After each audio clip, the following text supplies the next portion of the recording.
Hello. We're just getting set up.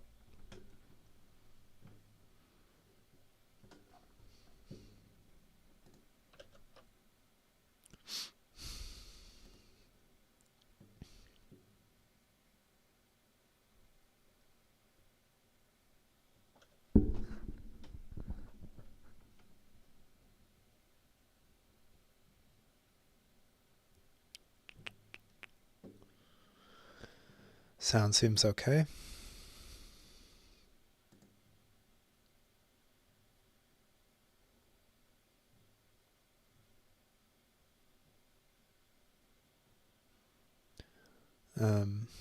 Waiting for Abram to join the call.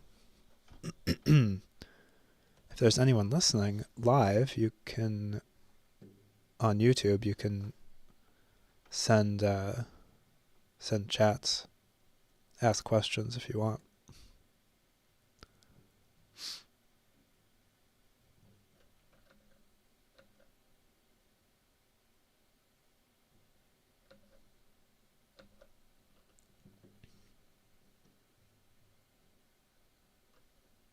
Hey Ben, what's up?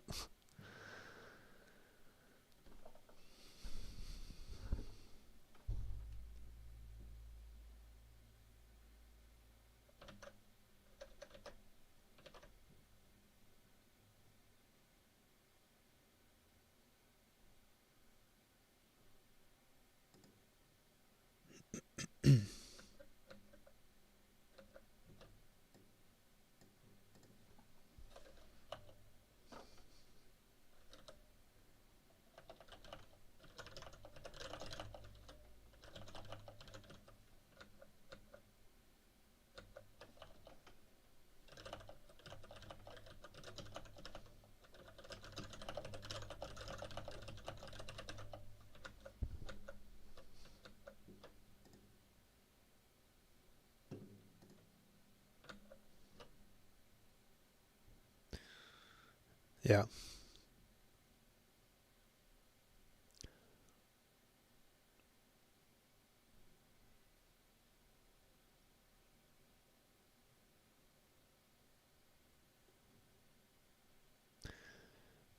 Well, Ben, if you type a question there, I can just ramble until Abram joins the call.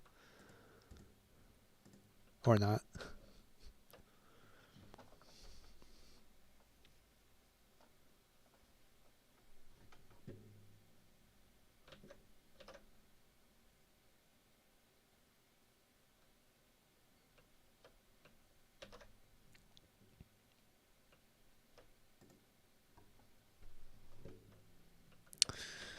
I mean, hopefully he'll join shortly. I guess I'm just kind of vaguely thinking about what we're going to talk about.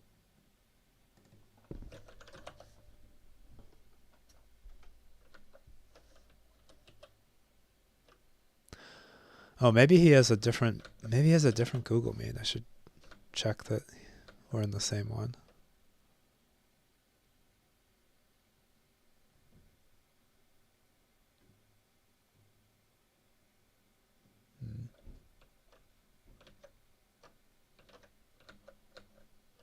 Oh no, here we go.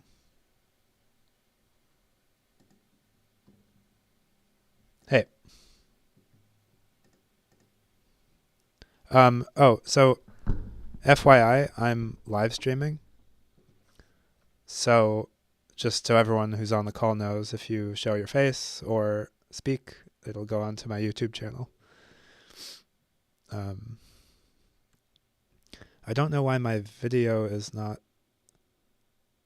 showing up. This happened to me another day. Yeah, you think it might be interfering?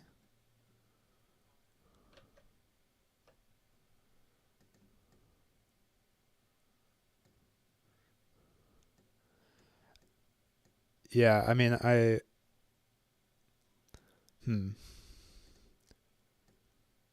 right, cool.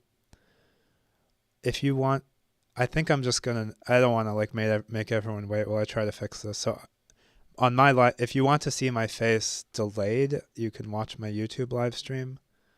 Um, yeah, sorry, I don't know why the Google Meet isn't working. We could.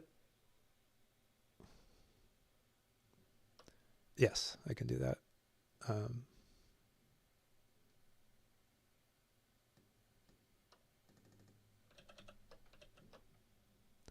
I'll put that in the chat.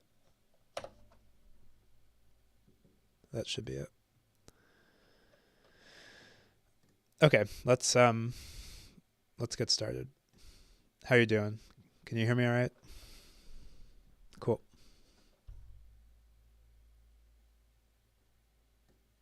Mm-hmm.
Cool.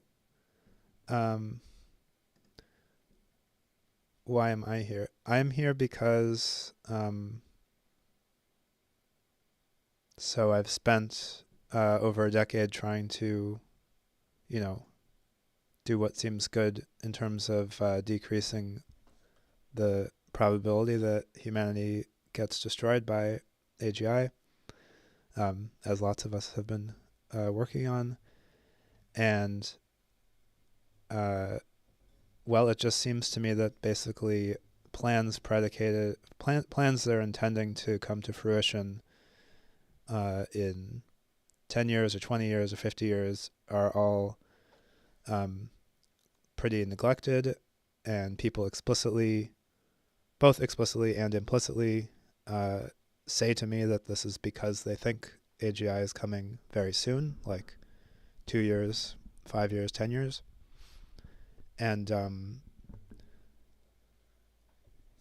mean, just as by way of like framing or prefacing or caveating, I'll say some things that I expect we all agree on, which is there's a non-trivial chance, like at least 1% chance that AGI will come in the next 2 years or 5 years or 10 years. And there's a quite large probability that if AGI comes, or true AGI, or ASI, if it comes, we probably all die. And all of these, regardless of what specific probabilities we put, these risks are like extremely huge, at least I would say totally unacceptable. We should stop doing AGI research. If panic is ever appropriate, then panic is appropriate now. But I do want the over the broad field of people trying to decrease existential risk to not behave as though they're to not be like over invested in short timelines, basically. So I want there to be a debate, or at least have the position put out there. Yeah, that we have probably somewhat more time.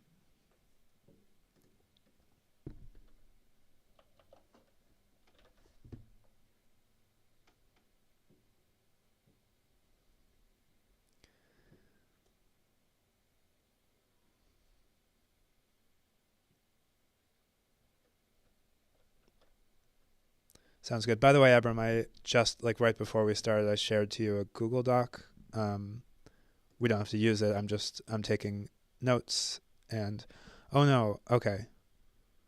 My YouTube stream is all right. You're gonna keep talking, but I'm gonna try to fix my YouTube stream. uh, but to your email, yeah. Okay. Ben in YouTube chat, can you keep telling me whether or not you hear Abram? Okay, so Abram, do you want to go ahead and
OpenAI and others have pivoted towards this reasoning model paradigm.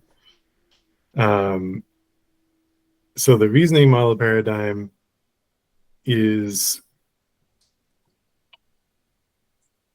like an update of like, there's this new paradigm that continues to gain rapid traction, even as this just scale everything up paradigm is slowing down. But also B is evidence that these leading labs can pivot. They're not getting like too cemented in their ways of one paradigm. They're able to kind of look around and recognize when it's time to pivot and come up with ideas to pivot.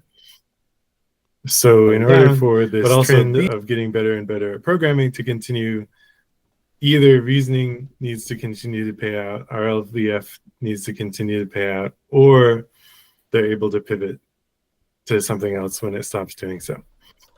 Vladimir Nesov has posted some arguments about why RLVF might not pay out, like early evidence that this paradigm is limited.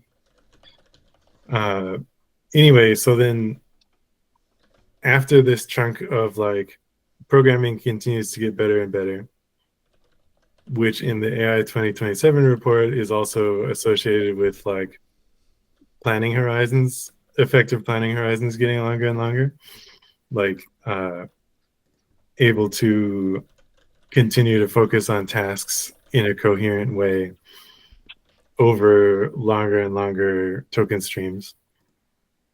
The general idea is that this in itself will accelerate research somewhat. So these AI models are over longer. They're already accelerating research by some percentage. I don't remember the numbers that people have quoted, but having an LLM to help you program and help you research makes you a little bit faster at those things. And then having a more advanced LLM from 1 or 2 years from now will be helping you more. And so the research itself accelerates. And then additionally, people are working towards this kind of full automated research model. So like Mark Zuckerberg mentioned that Facebook is pursuing this, or I should say Meta is pursuing this idea of getting LLMs to do machine learning experiments in an automated way. I also know somebody else who is working on this in the specific application of trying to accelerate safety related research. But anyway, people are working on this. And so at the point at which might be like the end of the year, the middle of next year, the point at which like currently AI programming is pretty bad, right? But it's still its top talent in terms of competitive coding. If you test the current models against top competitive coders in a competitive coding like environment, it performs very well and may soon surpass the top competitive talent, because this is like the very low time horizon kind of heavy feedbackable task. Like it's relatively easy to train AIs to do well on this, it turns out. But we need to generalize, or I should say OpenAI and Anthropic and so on need to generalize beyond competitive programming in order to really take over the programming space. There's a lot of hype right now about AIs replacing programmers. But for example, if you look at open source code, it's just not happening. And then the numbers being quoted by CEOs of like Meta and Google and so on seem more suspicious. Like they're hedging their words a lot. They're saying that things like in some projects, AI code is probably 20% of the code or something. That might be a misquote, but it seems like it might very much be hype as opposed to material gains in productivity. So I'm arguing that it will soon be less hype. These models will continue to get better. And as they're better able to program, then they're also helping accelerate the research itself. And we'll figure out some tricks like automated, like coming up with experiments to run to search between alternative ideas of how to make LLMs better. And it will start accelerating the research wheel more. And I think once the kind of rubber hits the road with respect to that, you'll be able to get a feedback loop going and train them to be better and better at this. And this is kind of where the argument for a near-term intelligence explosion comes from. Okay, cool. Thanks. So I don't think I want to make a long statement like that. I think I want to just get into back and forth. Yeah, sorry, I didn't mean to go so long. No, you're good. Yeah, that was very helpful. No, I appreciate that. I just um, just signposting. Yep. I mean, I will say a couple things. Uh, let's see. Um, well, let me just check. Let me just. Okay, so I was distracted for the first like couple minutes because I was trying to fix the audio, which I think I succeeded at. But let me just try to play back what you said. So you said broadly, your pictures lines up a fair amount with AI 2027 report by Daniel Kokotayo et al. You're broadly a lot of your like sense of of AGI soon is coming from line goes up. So these are Yep. trend extrapolation in programming ability and in other things like long horizon, um, long like coherence on long horizons and reliability, robustness, like non-hallucination things, that kind of Yep. thing. You also broadly think that there's a lot of economic incentive to invest, and so things will keep going. Like people will keep investing in research and compute. You think that RL is paying out or might pay out or is going to pay out soon, or if it doesn't, then they'll pivot to the next paradigm. Yeah. And you think that, and then there's like the general idea of like AIs are getting good at programming, they'll get better at programming, and by being good at programming, they will help with doing research, and then that will sort of accelerate things in a feedback loop, um, Yep. where they help doing research, and by helping doing AI research, the better AI research makes AIs that are better at programming, which helps AI research more, and then maybe starts bleeding into like whatever other aspects of research are Right. important. Yeah. Um, yeah, so I don't know where to start. There are like several important points that I think we're probably gonna have to touch on. Like, um, so one, just as another framing statement, like I kind of agree qualitatively in the sense that I'm kind of like, yeah, I don't know, something just could go crazy here. Like either uh, the specific things that you would outline or some other kinds of things. So I do put like some like single digit percentage on AGI in the next 5 or 10 years. So we do have like a quantitative disagreement, not a qualitative one. I would say, um, but it's like a big quantitative disagreement. Like I think you put like 50% on. Yeah. I think I put something like 60% probability on like um there's some kind of intelligence explosion happening here by 2030 or earlier. Mm.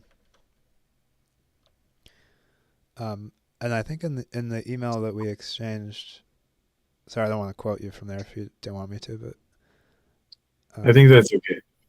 I think you had said 90% by 2060 and then 80% by 2048. Yep. Um, okay, so I guess I'm most interested in the super short one, so 50% intelligence explosion by 2030. Because to me that sounds overconfident, by which I mean too confident. Well, I mean too confident, and the arguments or the reasoning probably doesn't support it. Basically, I don't know. Too confident. Okay, so I guess one place to start would be Amdahl's law. So, um, I think we discussed this. So, like Amdahl's law is uh, when you have a task that has like three different elements and it needs all three. Uh, if you accelerate element A but not B and C, then you can like accelerate the whole task by 1/3. But then if you 10x your speed at doing a second time, you basically don't make any progress on the overall task because now B and C dominate the costs. And Yeah. so, yeah, when we're talking about doing AI research, currently, like, there are a bunch of AI researchers who spend a bunch of their time engaged with like details of implementation, like programming stuff. But yeah, that doesn't necessarily tell us what happens when you remove that constraint.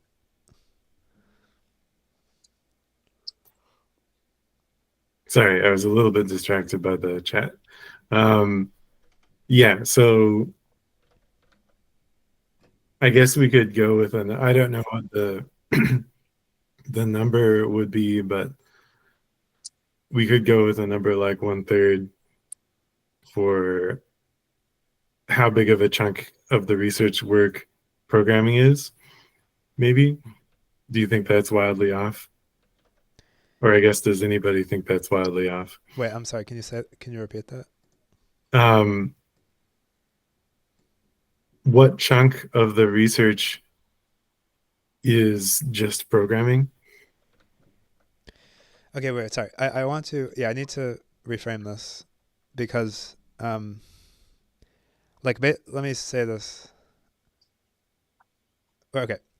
I don't really care what percentage of, like, if we look at like OpenAI's top researchers, I don't really care what percentage of their research time is spent programming. To me, the question is, if we look at the task of getting to the algorithms that you would need to make AGI, um, you know, uh, I guess what percentage of that is programming, or what percentage of that, or like, can most of that be accelerated using near-term AI or not? Yeah. Yeah. So I guess when I was doing AGI, like direct AGI research in like grad school, my feeling was like it's easy to have lots of ideas of interesting things to try, and then you spend the months and months like implementing ideas. And so I kind of have the picture of like, in a world where you can just easily program up any idea that's on your mind because you have high degrees of AI assistance, I guess it seems to me like you get your research accelerated by potentially like 100-fold or even more.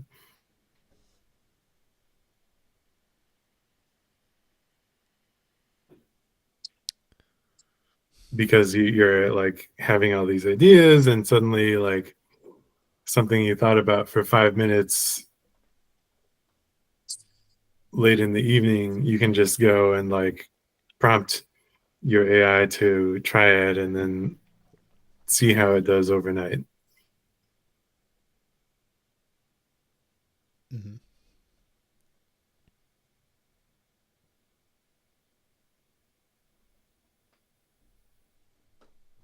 But I think I also need to make this argument that like uh, getting better at programming creeps into other things, like you said, like as you phrased it, like um, because there's, I think one reason that one might be pessimistic instead of optimistic about the rates, well, okay, which side you call pessimistic or optimistic might be subjective, but one Bullish reason, versus bearish. sorry, Bullish versus bearish, yeah, maybe. yeah, one reason why you might be bullish as opposed to bearish, or sorry, one reason why you might be bearish as opposed to bullish on this kind of AIs are going to get better and better at programming is because better at programming beyond these kind of programming competition tasks starts to touch on everything else, right? So one might say something like, competition programming of the sort that AI is really, really good at right now, and these sort of single shot demos that like lots of people are uploading to YouTube when they want to claim that the AI is genius level or whatever, are really touching on like the core programming competency, but not touching on all the ways that the code has to touch the world in order to really be good code. And as you try to improve beyond this, whatever cluster of core programming competency AI is already good at, then you might say, you're already like starting to need AGI. You're starting to need this kind of true general intelligence in order to grow into being good at like plugging in with all of the problems in the world that you need to plug in with in order to actually be good at programming. And that's the reason why current LLMs are not good at actual full, like the job of programming. They can't realistically make good like pull requests because it just involves integrating with so much stuff. And I guess my response to that is like this position I've discussed with you before of like, I'm like, the stuff today basically is AGI. Like it already has demonstrated broad competence across a wide array of tasks. And so it's like pretty good at generalizing. To me, it's like within human range with respect to lots and lots of things. Not to say that it's human level in every sense. Sorry, we're getting. I would have jumped in if there was like one point that I should have jumped in, or that I saw to jump in, but Sorry. No, it's not remotely your fault. I'm just like, there's several little things and they're adding up or something. So, one thing I want to say about programming is that my experience is basically weirder things take more work, and they both take more work by me, but they take even more extra work by the AI, what I mean is AI does not work well for weirder ideas. Now I will say I was noticing while you were talking that this is maybe to some significant degree a crux.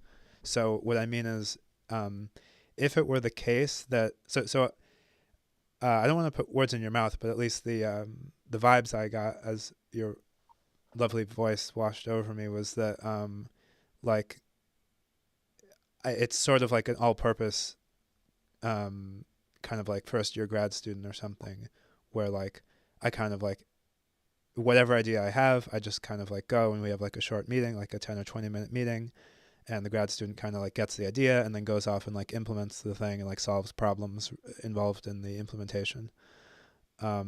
In like a kind of whatever the idea is, as long as I've explained like the really novel parts of the idea.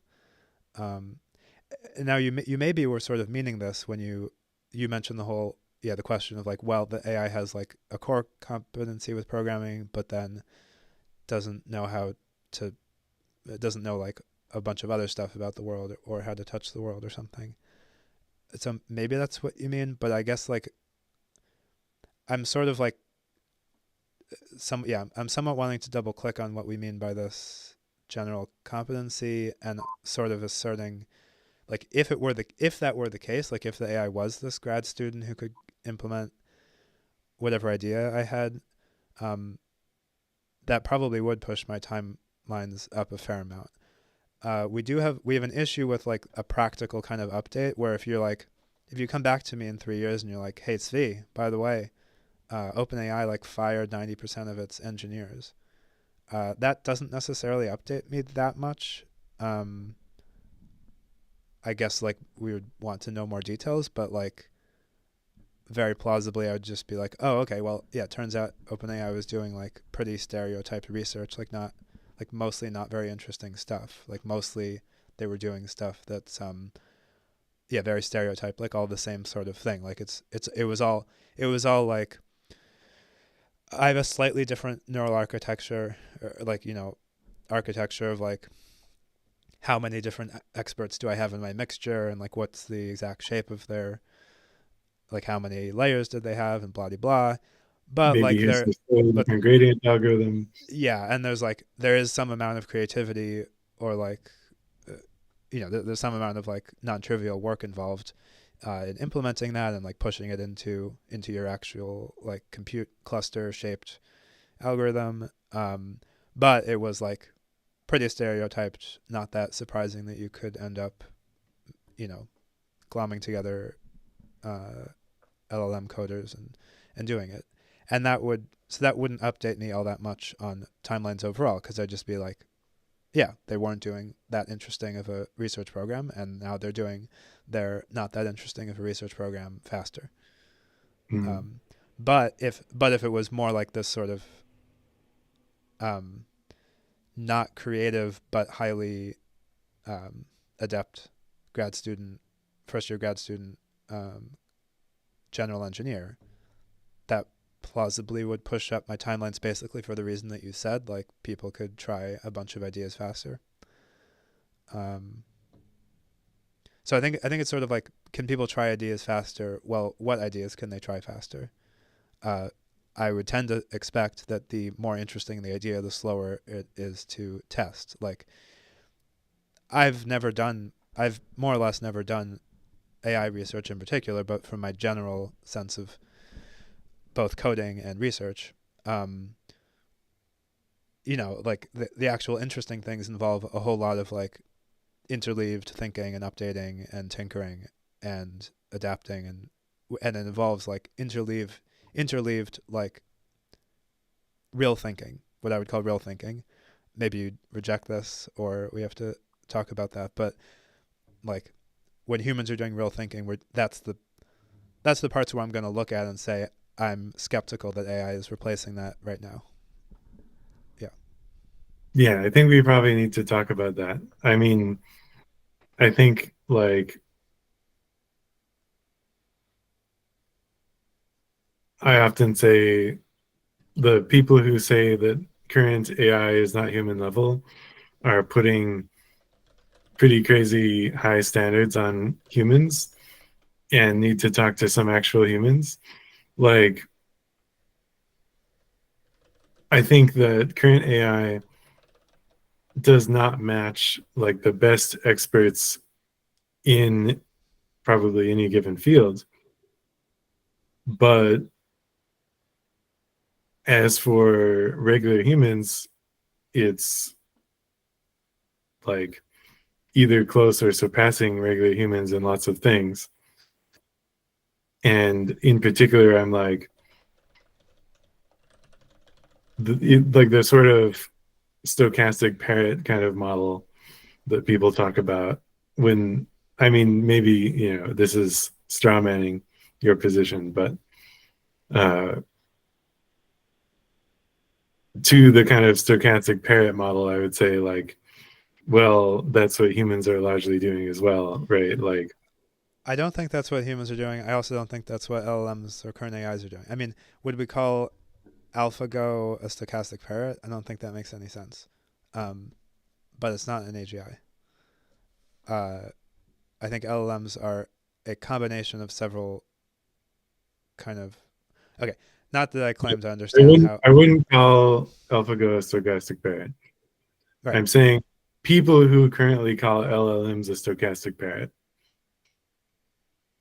I'm like, tell me a way in which humans aren't in that sense. But yeah, we can just also agree to not call them a stochastic parrot and try to call them something more accurate. So I think there's just this issue. Okay, I often hear like, of course, I often hear things like AI surpasses humans in lots of things, and this is related to the general like lines go up thing, where we're kind of throwing everything into a bag. And we also mentioned this in our email exchange, where it's like you're like AI is getting better at programming, and I'm like, programming? That's not a thing. Right. And then Which like is related to this kind of, in order to keep getting better at programming, there's lots of other things it has to get into picture. I mean, it's like you can say that, but I'm sort of trying to say. I mean, I guess you had said a couple times like AI has this core competency with programming, and I feel like even that is not a good description. Um, would What you? I mean by that is like there's probably some number of things that you could list that would be the sorts of things in like textbooks on programming. Like this is like a clustery Yeah, like but the problem is there's for a human and there's for okay.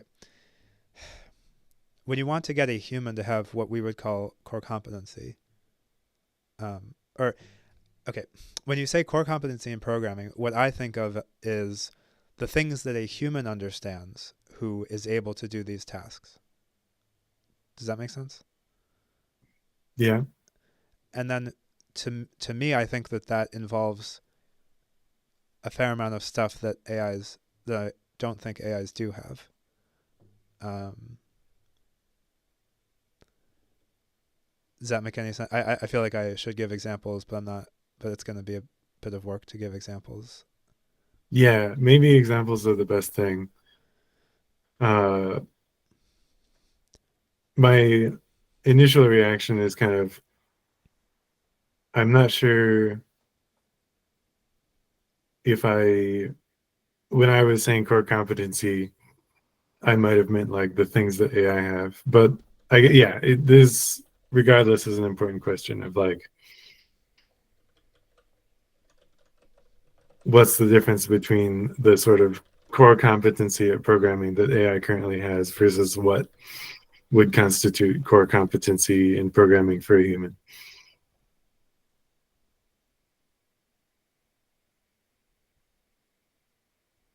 I'm also interested in this kind of AI is good for doing normal things objection, or like not normal, like typical central.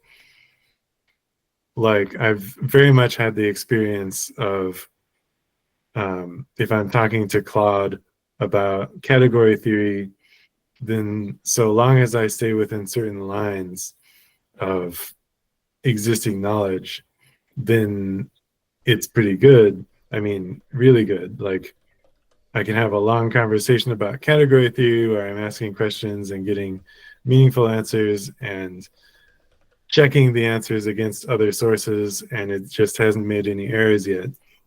But then it feels like the moment I cross a line to something a little bit unique, like a I ask for a sort of example that probably wasn't anywhere before, then the probability that it makes mistakes and just starts saying nonsense goes dramatically up.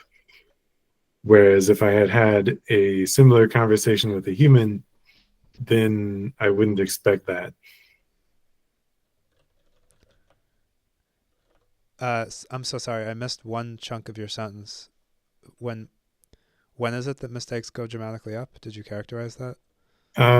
When I start doing something a little bit unique, Right. something tailored to my actual, like why I care about this, something Yeah. where I'm like, apply X to Y, where Y is not in Yeah. like the subject matter of X. Yeah. So I mean, the applying X to Y was the first type of example I had thought of for my claim about programming.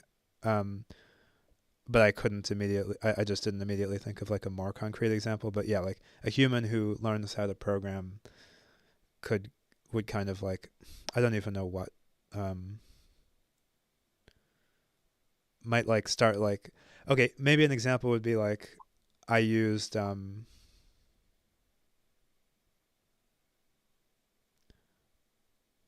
not exactly merge sort, but something like merge sort when I was organizing the books on my bookshelf. And like, I feel like you could get an AI to, maybe you could get an AI to figure that out in I don't know. I'm not sure whether to think a current AI could make that connection. Like, it's not that hard of a connection, but somehow, yeah, like applying things.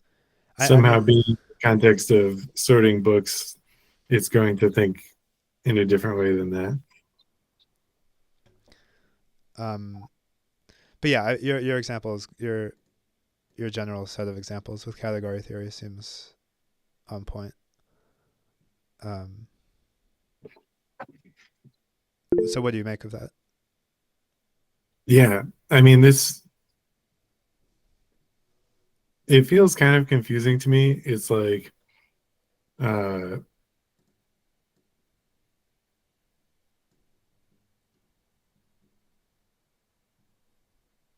on the one hand, it seems so good at applying patterns, like having learned patterns and then applying them, like even to certain sorts of new situations, like like very early on. I don't know, GPT-2 or something. Gordon had that post where he asked for like things such as Harry Potter in the style of Lovecraft, and it's like applying these patterns that it's learned to a different domain, kind of.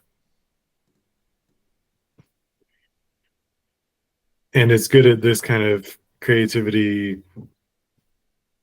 when it is asked to write poems, for example, like write a write a poem on a certain topic, or write like I've asked for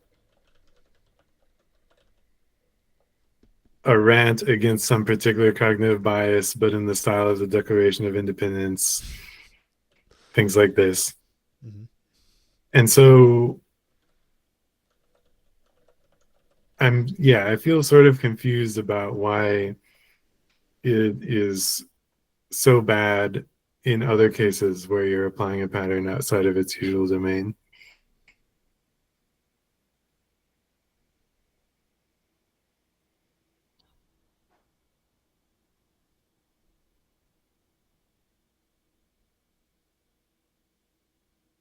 It feels like it feels to me sort of like, well, it kind of has the knowledge, it's just prioritizing it incorrectly or something. Like when I ask for a proof, very typically AI will give me a clever argument that doesn't quite add up to a proof, where it'll be following the proofy steps until like one critical step where it cleverly embeds the thing to be proved inside of one of the steps of the proof, and then it carries on. And so if you like, it's really like a waste of time to ask for proofs for AI in this way most of the time, because when you take the time to read through the proof and understand it step by step, you see that it's completely vacuous. It just like wasted your time. And I'm like, why is it the case that it understands, like it understands the rigorous steps seemingly quite well? It can invoke these proof steps, but then even though almost none of the examples of proofs that it would have been trained on do this clever, like, let's embed the question that we're trying to answer inside of one of the proof steps by mangling it somewhat. It's got like a stronger prior on, I need to give the answer that the user wanted. Like I need to write a successful proof, and that's kind of overriding this idea that each proof step individually needs to be correct.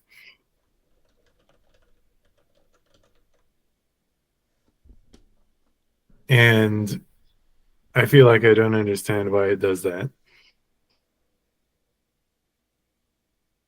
And that seems maybe somewhat related.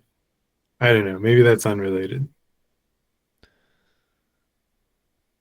Yeah, I'm not sure. I mean, I could sort of um, riff on how that actually is related, but it's probably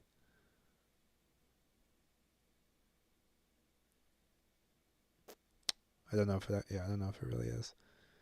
If I were trying to pretend that if I were trying to rationalize how it's related, I'd be like, well,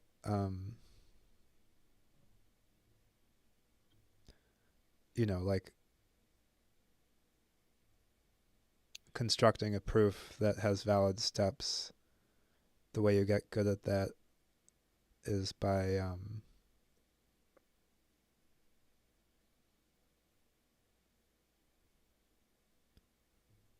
no.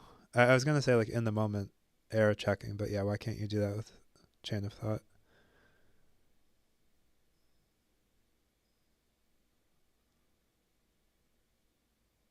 Yeah, I don't know.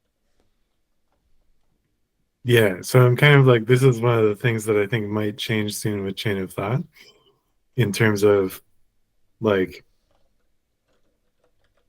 it seems as if, provided that it's given the right sort of training,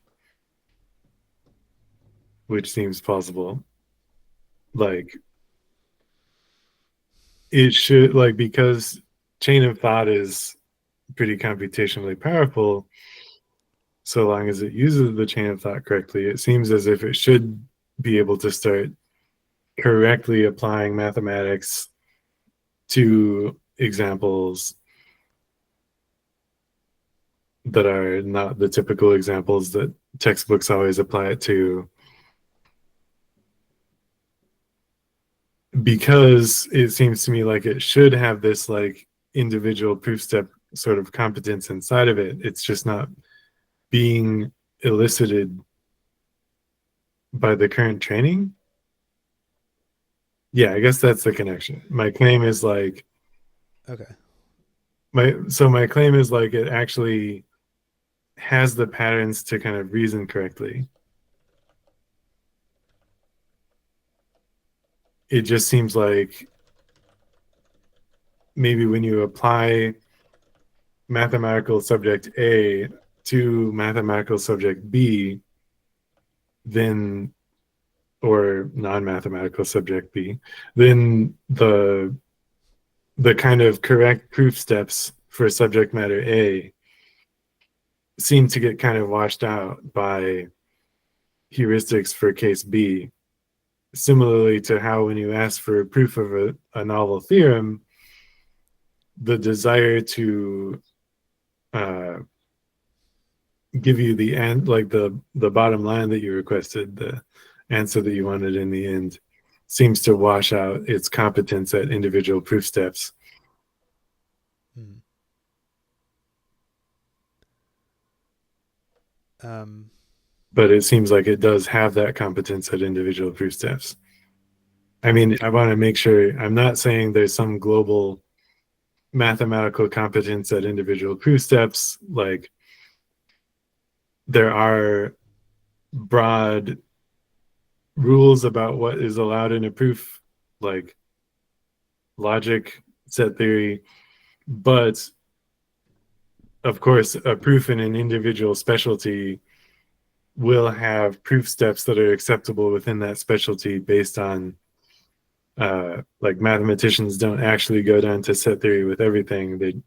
Mathematicians work within their field, within like what's commonly understood to be a valid proof step within that field based on the common understanding of the field.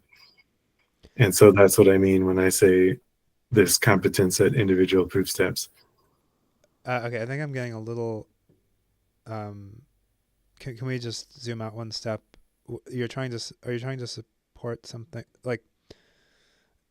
Okay, we started.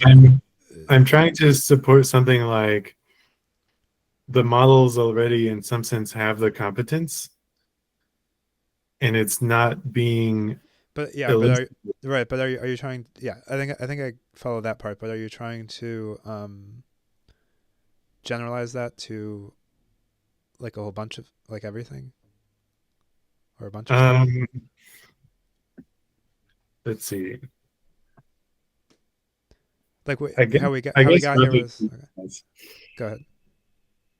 Like I'm trying to generalize that to the like programming case, like the using merge sort to arrange the bookshelves. Mm-hmm.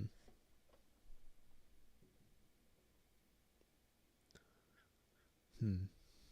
I guess yeah, there's an extra step there, which is coming up with the merge sort in the first place as a thing to do. Like there's the idea that I mean I haven't tested this, but maybe it would work fine. But the idea that if I asked, like I give like the list of books in the bookshelf, and I asked for it to do merge sort to sort these books, then maybe it would get tripped up because it often fails to apply formal methods correctly to new cases. And then there's separately the question of would it ever come up with the idea of using merge sort to sort the books? Right. I more had the latter in mind. Yeah. I mean, I wouldn't be shocked if it could. In like, there's an awkward thing where like if basically anything that I name, any like clear story that I give you at all, or like a concrete story like this case with the bookshelves, you can I feel like you can backfill a plausible like scaffold structure that would have that like might have produced this behavior.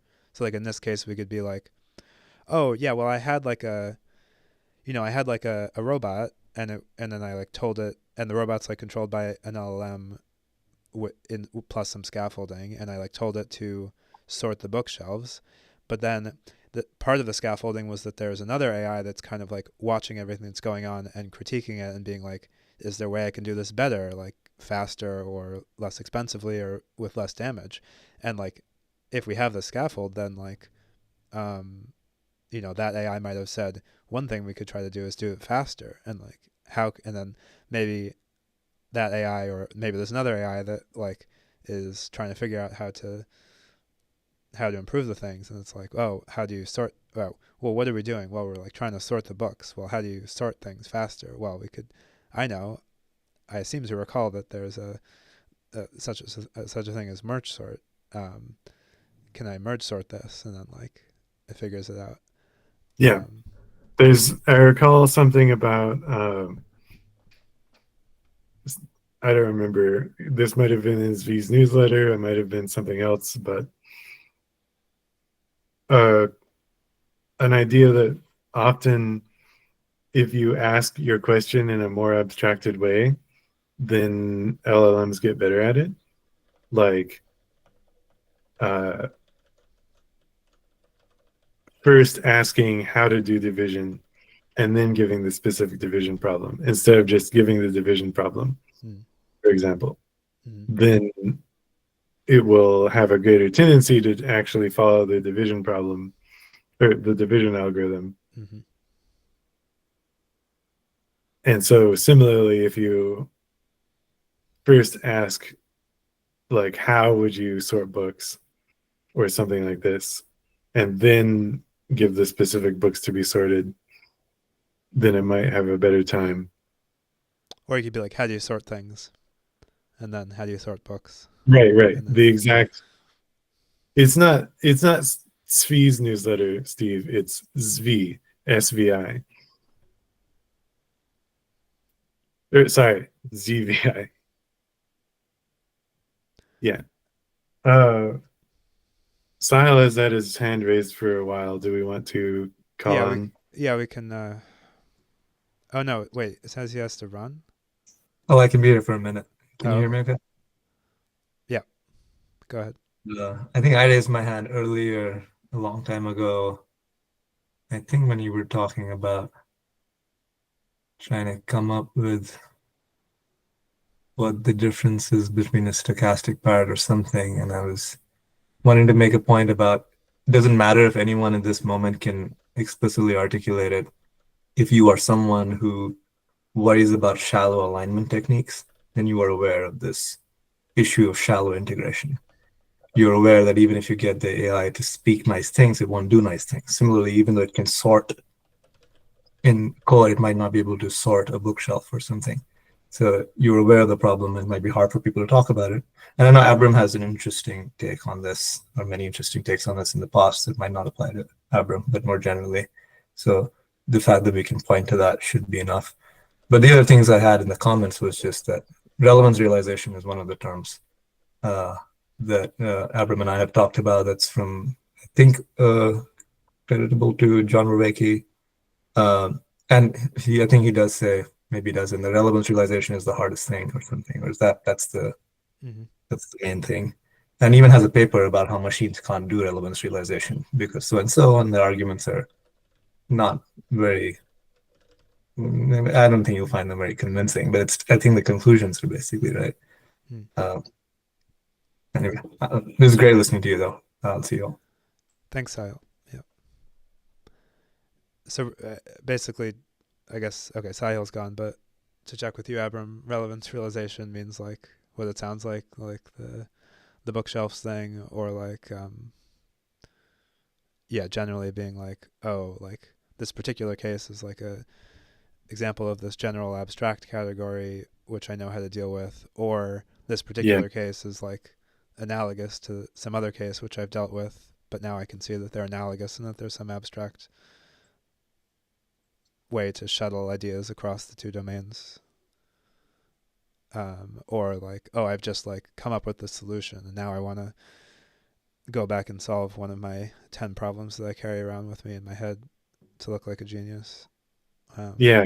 So basically my current status is I'm like confused about this.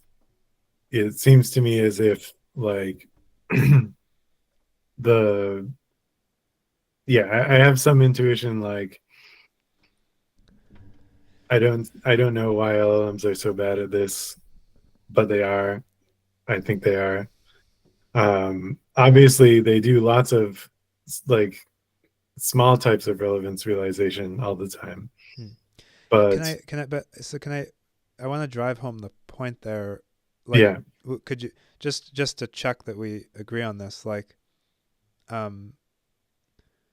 if a human could do the things that are we have LLMs which can do a bunch of stuff. If you had a human who could do those things, that human would almost certainly have a very high degree of relevance realization, at least within some given domain, like category theory. I mean, depending on how you take the counterfactual, but basically, yeah. Fair enough. Like how I think of LLMs as somebody with a fairly extreme learning disability, but who has had like many lifetimes to like read the whole internet.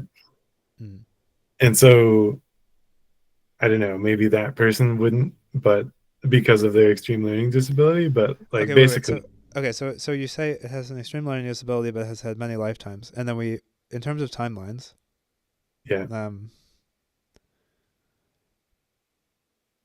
I think there's, okay, so to zoom way back out in terms of timelines, there's like kind of at least two classes of like ways that, like, we have some current state of various AI things, and there's at least two ways that this informs our timelines,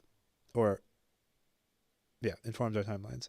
One of them is because we have these capabilities, we can use those capabilities to like get more AI. And then the other one is because we have these capabilities, this indicates to us that we're close, sort of on their own merits, like ignoring the fact that we can use them.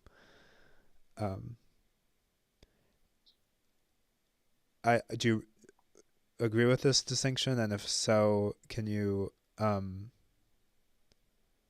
maybe I'm like I feel like I'm missing at least one whole big category, but anyway, if we take this like partition, I'm curious if you would say most of your confidence in short timelines, like you have 50% probability on an intelligence explosion has started by 2030. And you're saying, is this mostly because of the causal thing where like we can use current AIs to do human AI research faster, or is it mostly given what our AIs currently do, that means we're close?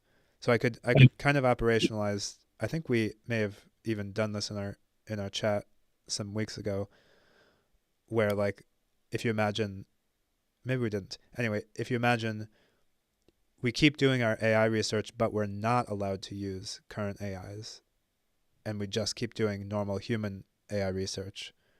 Yeah. How does that change your timelines? Yeah.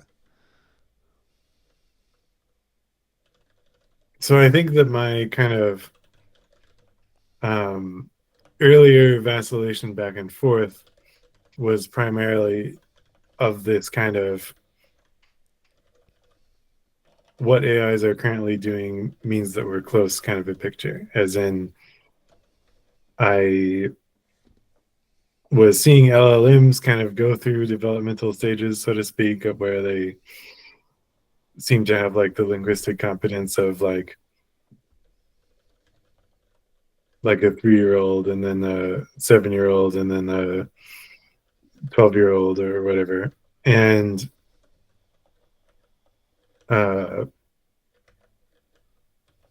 basically had this picture in mind of like, well, when we get to human level, then it shouldn't be that long until we get to strongly superhuman level. And then it was the AI 2027 report that made me really think about this second category that you mentioned of like,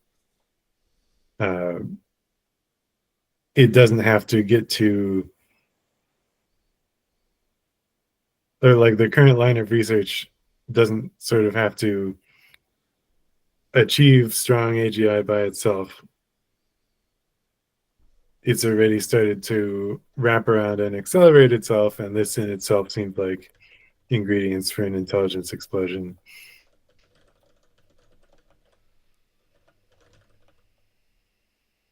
Mm-hmm. So yeah, short answer is I definitely have both things going on in my picture.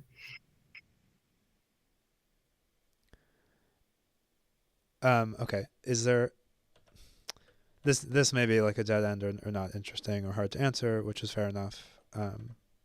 I would have trouble answering any version of this question, but if you wouldn't mind trying for 30 seconds,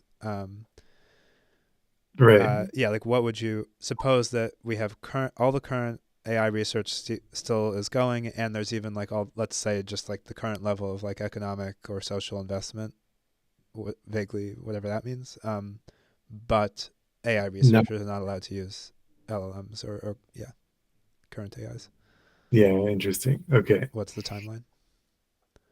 Or like what would the median year be, maybe, or something like that? Yeah.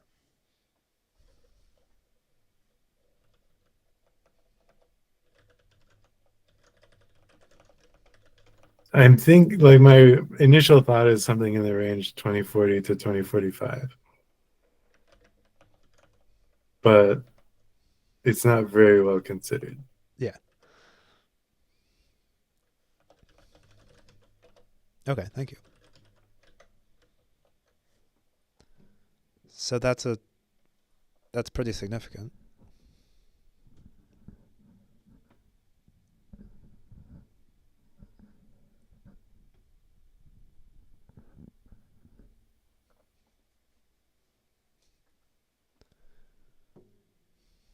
Mm.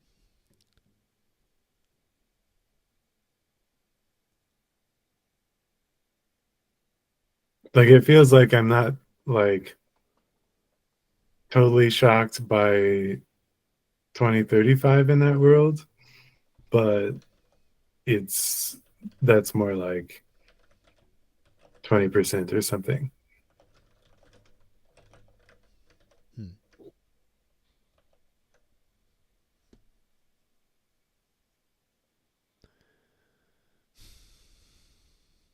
Interesting.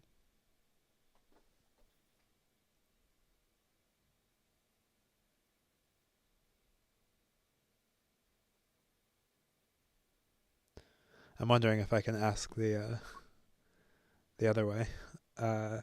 Suppose you have 1990s AI capabilities. Suppose you have 1990s. Suppose our current state is 1990s AI capabilities, and also suppose that deep learning is not going to work for some reason.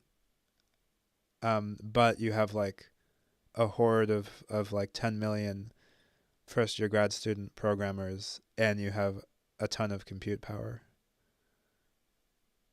Sorry, this is like a silly question.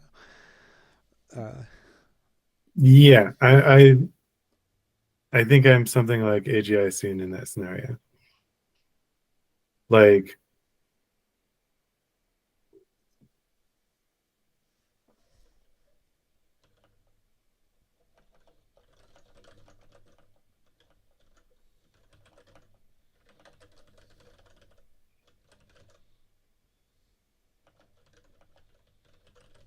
I think part of my background idea here is that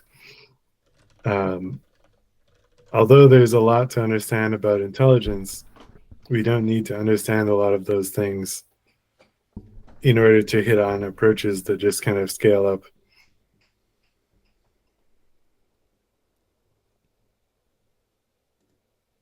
Like, I think if the deep learning paradigm was somehow not hit upon, if in the 80s nobody had bothered to invent gradient descent, and then in the like around 2010, like neural networks had never taken off, and like just cut out all the things about neural networks from the timeline, then my opinion is that we would still be in a kind of similar place today with respect to AI capabilities, because I think there's a big component of like, of course the specific paradigm matters somewhat, but I think as late as like 2018 or something, there was this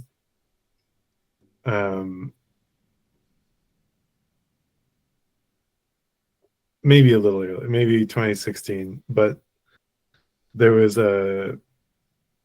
I think OpenAI had some big head-to-head comparison between deep learning and genetic algorithms that showed that genetic algorithms were similarly good at scale when you put similar amounts of effort into getting them to be good. I think Uber also had some study that was comparing the reinforcement learning paradigm to genetic programming. I think a big component of what takes off in machine learning is a kind of popularity effect as opposed to what's actually good, because when something is popular, then the grad students try harder to try to get it to work. They will just use like some standard baseline for the other things they're comparing to, but the primary method that they've been like working on getting to work, they will have put like months of effort into getting it to work well by tweaking things. And this effect is like sort of invisible. Mm-hmm. And so I think like a lot of different paradigms can work well if you put that sort of grad student effort into them, and also like massively scale up the compute. Therefore, I expect that if in the 90s you gave them amounts of compute similar to or larger to today's and an unlimited supply of grad students, then you could get AGI in like less than 15 years or something. Or Okay, wait. I think maybe I may have misstated the. Well, that's a good hypothetical, but I may have misstated it. I think I actually agree in that world. If you have unlimited actual grad students, which I think is what I said. Um, I think you didn't quite specify. You just said like lots of grad students. yeah, but I mean, I think I was referring to sort of the hypothetical, like actually general programmer AI, um, who's like a first year grad student who isn't necessarily coming up with their own research ideas, but is able to kind of like listen to your idea for 20 minutes, understand the basics, and then go and like do a good job of at least testing it or implementing the basic version or something. Um, I think I want to. How can I? Oh, wait. Do you agree or what do you think about is current AI? Is current AI like that grad student, or I would say it's quite meaningfully Yeah, worse. I think it's meaningfully different in this relevance realization sort of sense that we've been talking about. I mean, that's like one thing, but like broadly, okay, maybe we still have to debate this chunk, but like, okay, let's just say there's some significant ways in which current AI is not um, not like a reasonably competent human programmer. Um, suppose you had suppose it's 1990. You have back so same scenario 1990. You have back then levels of AI. You and deep learning doesn't work for some reason, but and you still have compute. But what you don't have is 10 million grad students, actual grad students. What you have is 10 million people who are um, basically like current AIs at programming.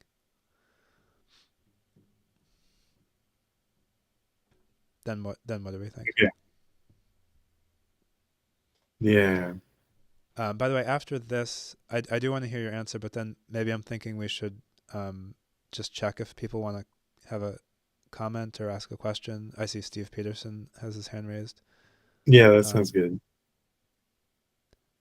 I mean, I'm down for like a long conversation, but probably various people Yes. will trickle in and out or something, or trickle out. But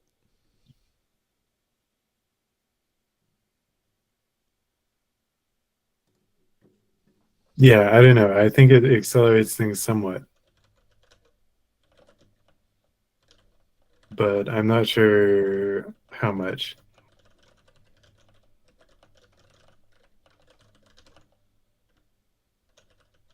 Like let's like yeah, in this world without the AIs and without deep learning, it would take some amount of time to achieve AGI, to achieve strong superintelligence, maybe let's say. And I'm like, having access to these sub grad student level AIs of today would accelerate things, but maybe on the order of like 20%. really, I would expect you to say more. I'm tempted to say more because current AIs are like really good for learning. They're really good for like people who have like the higher you are on the competence rung of an individual field, the less useful AIs are to you. But conversely, like the lower you are, the more Hmm. like everybody can be a mediocre doctor or whatever. Plex gave a thumbs down to that. Um,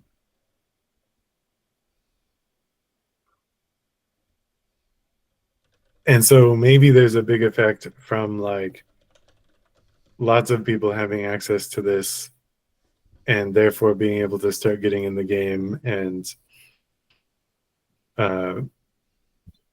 learning about what I see. like learning programming, learning basics of AI, starting to think about all these questions. Yeah, that's interesting. That's something that I haven't necessarily priced into my own timelines. It probably won't change my timelines too much, but maybe I should. If I'm being if I'm pretending to be a Bayesian, if I'm pretending to implement a Bayesian procedure, I should very slightly shorten my timelines because I hadn't thought of that particular point in our actual world. Mm. Um, And so that might get me to like greater than 50% acceleration. I don't know. mhm. Okay, let's. Yeah, thanks. That's maybe I'll come back and comment on that. But let's get some. So I think it was Steve Peterson and then Mateusz. So Steve. Hi, can you guys hear me? Yep. Hi, everybody.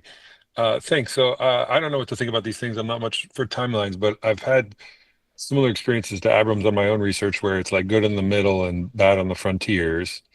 And I keep thinking like Dwarkesh in some podcast recently asked someone like, how come these models, like knowing as much as they know, don't make way more innovative connections? And it like what I want to say is it feels like they're really good at interpolating and really bad at extrapolating, which feels like really weird given that those seem like similar skills. And so I don't know what to make of that, but I didn't feel like I got a good sense from Svi about why he was bearish, and and how much it was related to that or like Seil's relevance realization or so I guess I'm inviting Svi to say a little bit more about why he's bearish. So it's sort of hard for me. I've sort of tried and failed to kind of like state a positive position. Like my position is sort of more like we don't know, but like we still don't know, as in we still don't know from 2015 or 2005 or 1995. We still don't know how to make AGI. We still don't know what it would take to make AGI, and we don't know where we are in that process. So like, let me try to more concretely answer your question. I mean, if I had to gloss it, I would just be like, yeah, AIs don't really understand things and don't really think, but I don't expect that to be super satisfying to people. Another sort of like coarse or abstract way to point at it would be, this is just going to be a bunch of like nice sounding stuff that with not much content, but okay. So evolution created our minds. How did evolution do this? Well, it kind of like did this very rich algorithmic search, like tweaking many, many different parameters of the process that sets up our brains. And evolution got this very rich feedback of like, if you set up a brain or a mind this way and then play it out over the course of a lifetime of a mammal or a primate, does it learn well? Does it construct a competent mind? And then kind of like, so it's doing this rich search over the rich feedback signal of, does this algorithm unfold into a competent mind? And so evolution probably like invented a bunch of stuff that's kind of like what you want to do over the course of a second or an hour or a day or a week, such that when you play that out over many iterations, you get to a competent mind. And this looks nothing like our research program so far. And I don't, like, I expect there to be algorithmic insights there, and I don't see much of a good reason to think that we have those algorithmic insights. I mean, of course, like, LLMs are extremely impressive. There are some other AI systems that are somewhat impressive. So we should be very impressed and like confused. Like, I'm not claiming that I like understand why LLMs are as good as they are or which things they ought to be good at and bad at. But like, but I don't. I feel like other people have updated a lot on LLMs, and in particular have updated. Oh, like we have the algorithms, and I'm like, I don't really get how you. Like, I basically just don't get how that inference flows through from what we see. I don't know if I answered your question satisfyingly, but okay. Mateusz, do you want to? Yeah. So first, can you say again what is this three? Can you say again what was the thing that you realized that you should consider that might shorten your timelines a bit? I hadn't priced in. Well, Abram brought up the because we have AIs now that help like early learners, like maybe like more people can get into programming.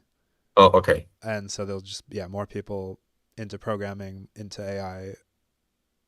So there'll be more people thinking about AI. It's not clear whether intuitively I don't necessarily expect this to be a large effect, but I just haven't thought about it, and it should probably shorten my timelines at least a little bit. Yeah. Okay. And your median is now like 2070-ish. If you were like kind of forced to speed out some probabilities. The thing I had written in my blog post was 2075, I think. Yes. Like what's so what would you have written if you first undid the update on LLMs?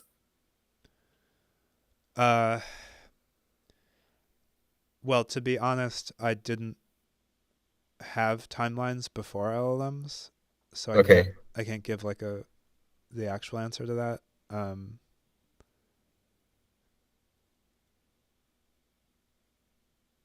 Like I feel myself like rationalizing like, oh well, I guess it should be longer than that. Because you said in the post that the existence of LLMs is scary and should like make people kind of update in some direction. Well, right? okay, so like one thing I will say is that my short-term timelines would have been I would have had less probability on very short timelines before LLMs. Most of my if I put like 5 or 10% on an intelligence explosion in the next 10 years, something like that, probably like most of that is going through LLMs, either causally or in terms of updating on how close we are. Mm-hmm. Yeah, sure. Thanks. Do we have anyone else who wants to ask a question right now? Or make a comment, I guess. I would be curious to hear why Plex made the thumbs down emoji reaction earlier. That might have been TJ. Oh, maybe. I thought I saw it from Plex. Oh, like I think I made a thumbs down when you said it's like more useful the less of an expert you are or something. And yeah, that's what I was wondering about. Yeah, and I did like in the chat I have like clarified that why I said that. In my experience, like I think it's a complex curve, but like within my own epsilon local neighborhood, it seems to be more useful to me in the marginal utility of augmentation in topics where I'm more of an expert than I'm somewhat less of an expert for like some reasons of like where I'm more of an expert, I can distinguish more bullshit from less bullshit better than where I'm less of an expert or something. Because most of the augmentation is it can generate a lot of things. I have to do some of my own discernment and filtering. And that I think makes the curve in terms of expert augmentation or research augmentation somewhat shaped like it's more useful if you are more capable or you are more expert or whatever. You have spent more time within some literature yourself or something. Okay. But I think it's like it's a very weird curve. I expect there are things where it's more useful to me in terms of like general utility things. Like I don't know, like figuring out what is the website for applying for some visa or something. Like, like I don't know what it would mean to be an expert on that or something. But yeah. Yep, that makes sense. Yeah, I mean, I feel like the curve is just going to be complicated, and like in any domain where you want to like hear about a bunch of things that you wouldn't have heard about, like I find it very useful to ask like, what's a historical example of like this abstract pattern that I'm gesturing at, and then it can give me some like reasonable examples that probably aren't that interesting to like someone who knows about history, but I just wouldn't have thought of them. Yeah. And also I've had similar experiences, and I've also seen like a study to this effect where there was a pretty simple curve between expertise and usefulness, and it was that it was a negative relationship. Okay, we have a question in the chat from Julia Person. Hey Julia. So it's I guess I'm curious about something like starting from scratch or prior before making empirical observations in the world. Can either of us say anything interesting about AGI development difficulty? How important are empirical observations for updating you, and which are the important ones? And we have a license to reinterpret the question. Do you want to take that, Abram?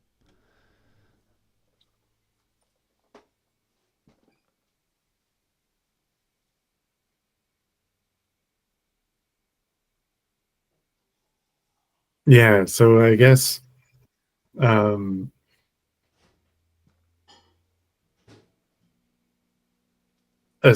kind of similar question came up when you and I were talking in person, where you were like, oh, do you just think AGI is easy? And you were asking me what my timelines pre-LLMs were, and I don't know, this sort of thing. And I kind of, to some extent, made the assertion that my prior belief was generally that AGI was easy. And it seems like part of the difficulty of this disagreement is like you have more of a prior belief that AGI is hard, and it's kind of difficult to resolve this question with empirical observations. Like, you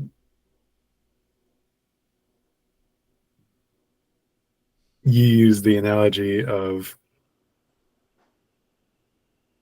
when I'm talking about going from current LLMs to strong superintelligence, then it gives you the impression of like somebody is asking like, why haven't we been to Alpha Centauri yet?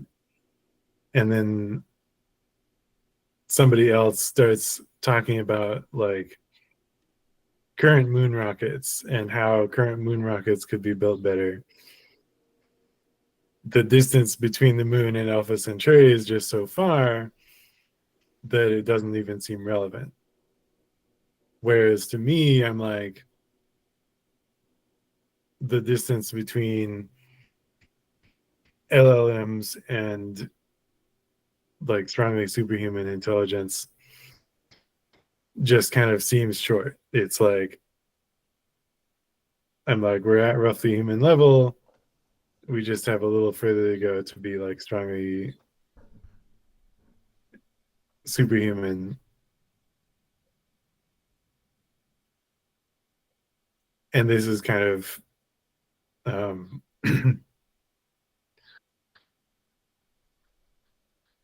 I think it is a difference kind of between lines go up kind of mentality, like I'm taking kind of an outside view, and you're taking more of a like, but what's the machinery kind of perspective of like. Okay, wait. I want to. Yeah. Sorry, I'm a little bit just like locally objecting to that statement, but I am I staking things on machinery? Like I'm kind of trying to say I think I'm more trying to stake things on perception, where I'm trying to say like we should try to perceive things like, does the AI really understand? And like, yeah, that's a problematic thing, and like it's easy to kind of dismiss. It's easy to just like ignore anything that's happening and be like, ha, it can't like fold laundry, or it can't really have a soul, or it can't understand or something. I don't know, but like I want to say like we should still try to perceive, like you've made like good observations, like the thing about category theory and breaking down depending on whether you're trying to do something more outside of the normal, or outside of like what people have talked about a lot. And I'm trying to, I guess like, yeah, I want to stake more on if we try to perceive what AI is like, it much less so seems, or at least my experience is in trying to perceive what AI is like, it a lot less feels like it's gotten the core of things. I don't know. So how would you respond to a statement like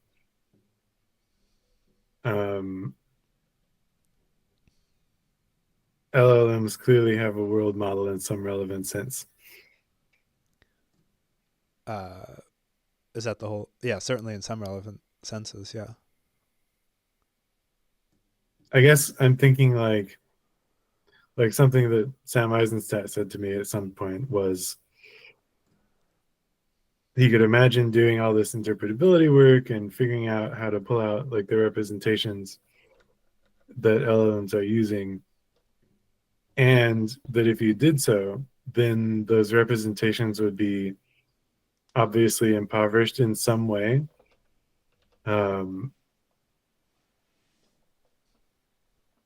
such that you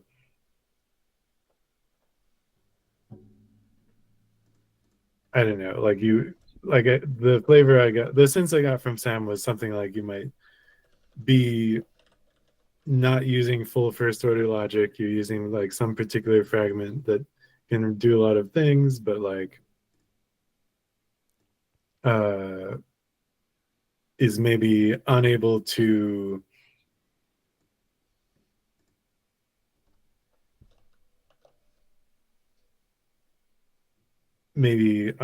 capture like full relational graphs or something like that.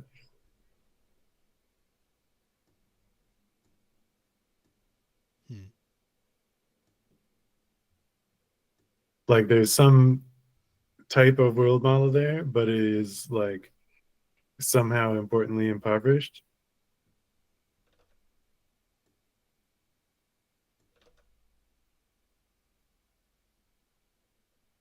Whereas in contrast, I guess, based on developments that have happened since I had that conversation with Sam, so maybe he would change his current view, but because of reasoning models, I'm like,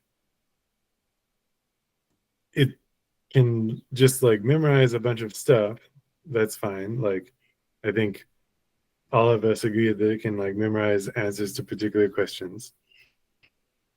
And then it can learn reasoning processes which like pull out the particular answers that it needs, and then like put those answers together in particular ways. And so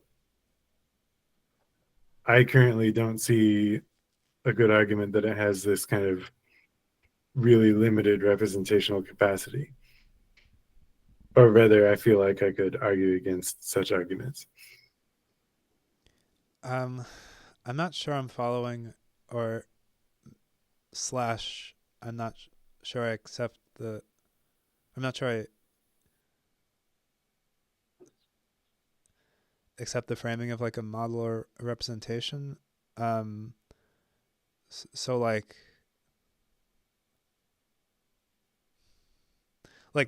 things we can obviously agree on would be like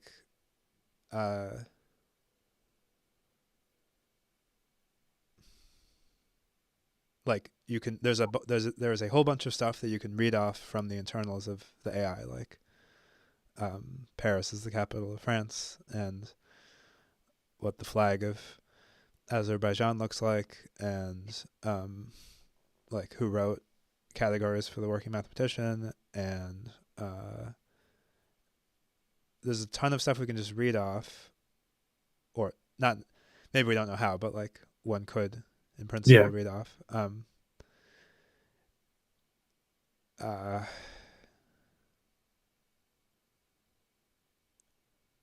Yeah, I'm like I don't know if that.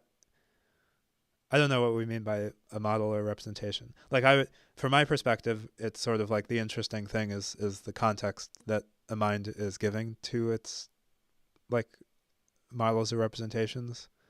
So the context would mean like, how does the mind update the representations?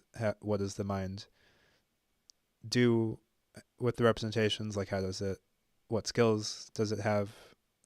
Like action-y skills, like manipulating some kind of thing, and like what sorts of ways can the mind like refactor its code?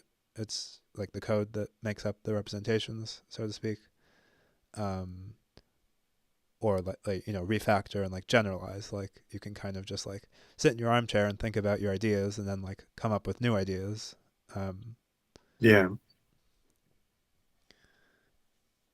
So like it's hard to we don't normally the nice like clean math that we have is more about like information theory and like probability theory updating, or learning theory, like whatever, and that stuff that's going to not so much touch on these like more on these various other sorts of uses or meanings of representations, but those uses or meanings of representations are more interesting to me, if this makes any sense. Sorry, I forgot why. I'm a little lost. I forgot why we're where we are. So I was talking about like Sam's idea that if we unpacked all the internal representation, then it would be somehow impoverished, and we would just be able to see, this is like why it can't do certain things. Versus my intuition that strapping on reasoning, strapping on RLVF to these current models seems like it should bridge those gaps. That is to say that, yes, there's a limitation to what reasoning you can do in a single forward pass, but it seems like chain of thought is able to overcome a lot of that and should be able to overcome more of that in the future.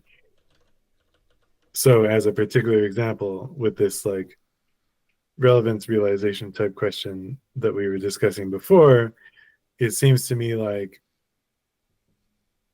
as I mentioned, you can get a lot of that by prompting in this more abstract way instead of with a particular problem prompt with like, how would you solve this sort of problem first and then go on to the particular problem. And so then doing RLVF, it seems like, it can find these chains of thought that work to solve problems well in general. Like it can find these like ways of asking itself questions and prompting itself that help it solve problems better. And so it should be able to do that. It should be able to prompt itself in a way that kind of solves the relevance realization. So so throughout all these things, to sorry, finish. To quickly wrap finish. up. Okay. To quickly wrap up, I'm just like, and then you're painting a picture of what sort of thing you still think is like not there. Gotcha.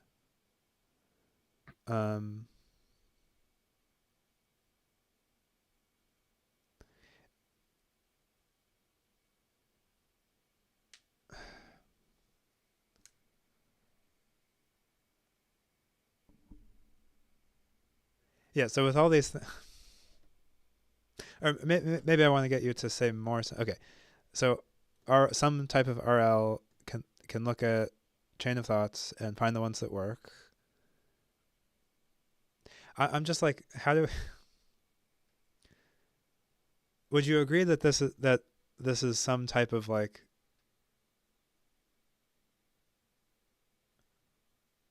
or why do you, it sounds like you think that there I would say this require that like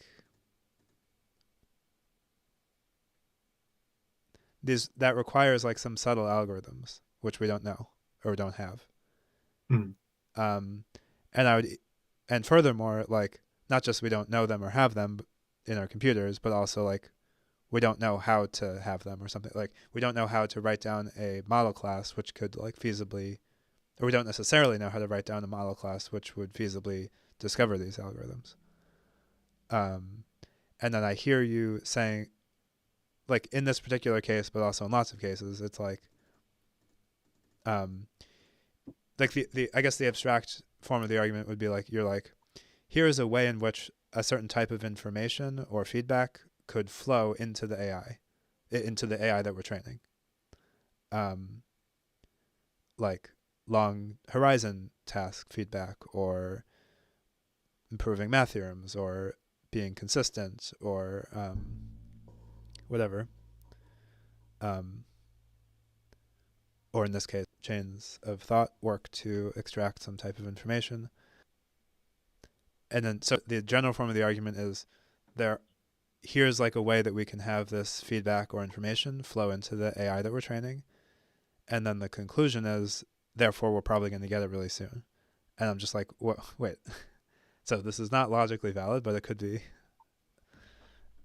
be correct reasoning. But I feel like I just didn't understand where you're coming from, or didn't understand the reasoning. Like, to me, there's some algorithms that we're looking for, but we don't know what they are, and so I don't know why we suspect that they're kind of like nicely accessible in our model class, in our current model classes, model class plus training procedures, such that we discover them as long as we have some feedback. And the evidence adduced is often just like, well, here's like a bunch of stuff that we have learned with our current model classes and training methods. And I'm like, I mean, my argument in this particular case is that I can get a lot of this behavior. This isn't enough, maybe, like, although I can get some of this type of behavior by prompting a certain way, I can't get like a lot of this particular type of behavior by prompting this way. And so this would yield like some visible improvement, but not just like shoot to the top of the, if you could make some sort of graph about this particular property. Oh, okay. Well, that makes sense. I sorry, maybe I didn't understand I think I didn't know exactly what the particular, like, this prompting approach of cases. How would you solve this general problem class? And then after that, ask for solving the particular, like, I think this is the sort of thing that RLVF can learn to do for itself. Gotcha.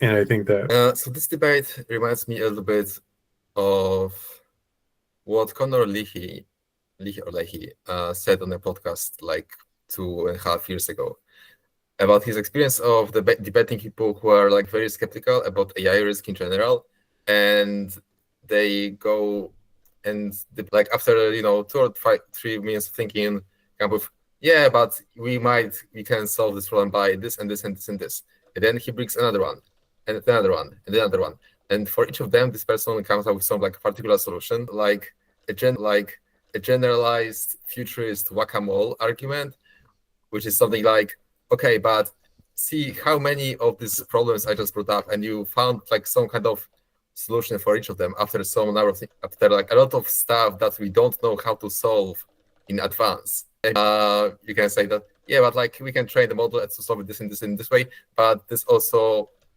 I mean, you